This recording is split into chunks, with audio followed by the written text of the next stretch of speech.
রাধে রাধে। কদিন ধরে না আমি একটা জিনিস লক্ষ্য করছি।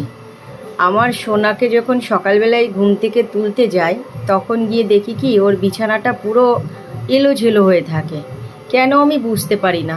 যখন রাত্রিবেলায় আমার সোনাকে আমি শয়নে দিই, তখন কিন্তু পরিপাটি বিছানার ওপরেই শয়নে দিয়ে রাখি।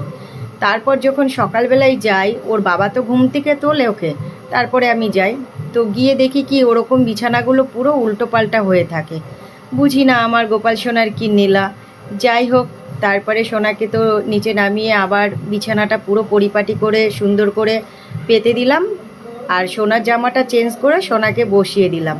তারপরে সোনাকে বললাম যে তুমি বসে থাকো, এবার আমি তোমার ফুল তুলে আনি, পুজোর বাসনগুলো মাজতে যেতে হবে, আরও যে কাজগুলো আছে সেই কাজগুলো তোমার কমপ্লিট করে এসে তারপরে আবার তোমার কাছে আসছি বলে, তো সোনাকে বললাম যে সোনার যে ছোট ছোট মুটুকগুলো ছিল, ওই মুটুকগুলো নিয়ে আমি একটু গেলাম, গিয়ে সেই মুটুকগুলো আমি একটু ধুয়ে দিলাম।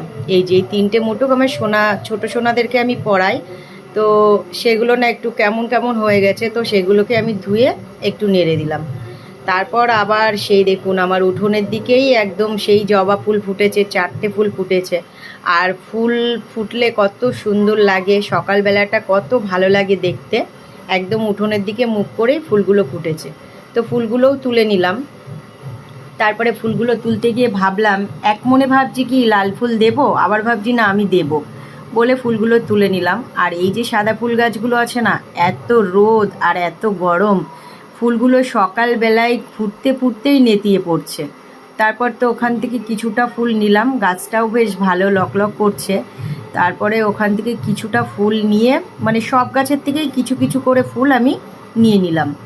আর এদিকে ওই গাছের যে কটা ফুল ছিল তার থেকে অল্প করেই নিয়েছি, সবগুলো আর নিইনি, কারণ অনেক ফুলগুলোই দেখলাম নেতিয়ে পড়েছে। নেতানো ফুল দিতে গেলে না সোনার মানে কেমন গায়ে নেতিয়ে যায়। তো তারপরে আবার এই যে সাদা ফুল গাছটা বড় রয়েছে, সেটা তো অনেকটাই উঁচু হয়ে গেছে, তো উঁচু যে সাইডটা, সেই সাইডটা বেশ কটা আজকে ফুল রয়েছে, তো সেখান থেকে 2-4টে ফুল নিয়ে নিলাম। সব ফুলটা তুলি না, সেখান থেকে কিছুটা ফুল আমি নিয়ে নিলাম।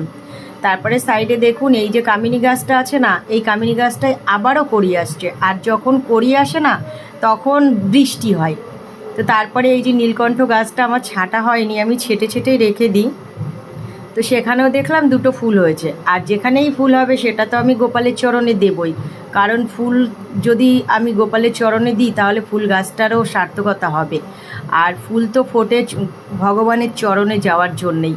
তারপরে এই যে এই গাছগুলো তো আমার বাড়ির উঠোন দিয়ে লাগানো আছে।